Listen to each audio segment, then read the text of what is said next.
छापे मारे गए, उनको इलेक्शन कैंपेन के दौरान उठाया गया, ये सबको पता है। लेकिन आज शुक्र है मुल्क में जमहूरियत चली है, असेंबली आई है, तो आज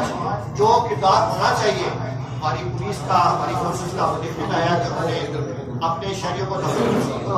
दिया। और मैं भी, अगर आप मुझे अपना लीडर मानते हैं, तो मैंने भी महसूस किया कि पूरा बाजार बंद हो रहा था, आज शहरी तकलीफ हो रही थी, हमने एहतजाज किया और आज यहाँ प्रेस क्लब में आ गए हैं, हमने कोई रोड ब्लॉक नहीं की, कोई तोड़ फोड़ नहीं की। ये भी शो करता है कि मेरे हल्के के अवाम बाशऊर है, मच्योर है, लेकिन मुल्क का सोच है। और एक मैं बात बता दूं, जब पिछला भारी मैंडेट आया था नवाज शरीफ साहब का, तो मैं था, मेरे वालिद साहब अपोजिशन के मैंने थे, तो वहाँ पे बहुत बड़े सियासतदान थे, अमरीकी थे, उन्होंने मेरे बात की कि परेशान ना होना, गैर फिक्री चीजें ज्यादा देर नहीं चलती, वो मैंडेट भी गैर फिक्री था।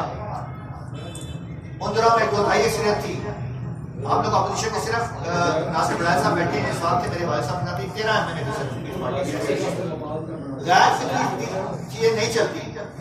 आप सबको पता है कि ये गैर फिक्री रिजल्ट्स हैं, ये ज्यादा देर नहीं चलेगी। बस मेरी दुआ ये है जमहूरियत चलती रहे,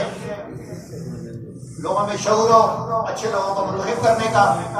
और आज शऊर है, आवाज उठ रही है,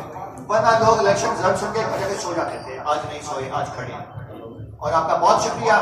और मैं अपने पैगाम में भी शुक्रिया अदा कर चुका हूँ, और आज मैं खास तौर पे पाकिस्तानियों का जो मुल्क में से बाहर है, मेरे भाइयों, मेरे पास सिर्फ 15 दिन थे, जो यहाँ पे दुश्मनी थे, जो मुल्क से बाहर हमारे मुल्की पाकिस्तानी थे, मेरे हल्के के, वो इतने जागे हुए थे, कुछ तो कुछ चल के आए, मैं भी अदा करना चाहता हूँ, आपका मैं शुक्रिया अदा करता हूँ कि आप